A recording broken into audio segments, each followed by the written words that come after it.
lui avait enlevé un appareil que l'hôpital avait donné. On avait enlevé ça. Et quand on était là-bas jeudi, on a ramené l'appareil. Mais on ne sait pas ce qu'ils ont mis là-dedans. On ne sait pas ce qu'ils ont mis. On a ramené l'appareil. Donc jeudi, ils ont ramené l'appareil, mais son propre appareil même était là. Ils ont bousillé ça. Ça s'est gâté. Ça s'est gâté, donc il ne pouvait plus utiliser son appareil. La famille a décidé qu'on ne prenne pas le corps, qu'il reste avec le corps. Ils ont voulu le corps. Ils ont voulu Anissé Ekane est mort. Il est mort. Il est mort, on l'a tué. Qu'il reste avec le corps. Nous avons appris la nouvelle ce matin par son épouse qui était à son chevet. C'est qu'il nous a appelé, nous a dit qu'Anissé a rendu l'âme, que le président a rendu l'âme. C'est très tôt, il était aux environs de 8h, 9h, je crois par là. Nous avons été informés.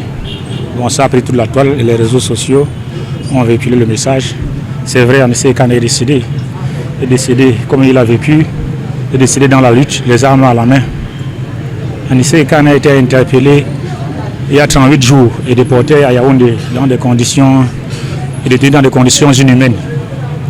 Malgré nos appels de détresse pour que ce pouvoir infanticide puisse le référer à un centre de santé où il pourrait avoir des soins plus adaptés à son état. Ils ne se sont pas exécutés, ils l'ont poussé à la mort. Vous avez suivi l'épisode de ces appareils médicaux. Anissé Ekane n'était pas... c'était un commandant qui allait au front, en première ligne. Anissé Ekane n'était pas... c'était un commandant qui allait au front, en première ligne.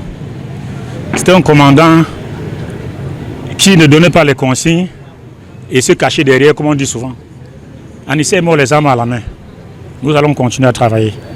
Ce qui est sûr, nous allons vous informer de toutes les articulations du programme de ses obsèques. Après, sera informé, les Camerounais seront informés.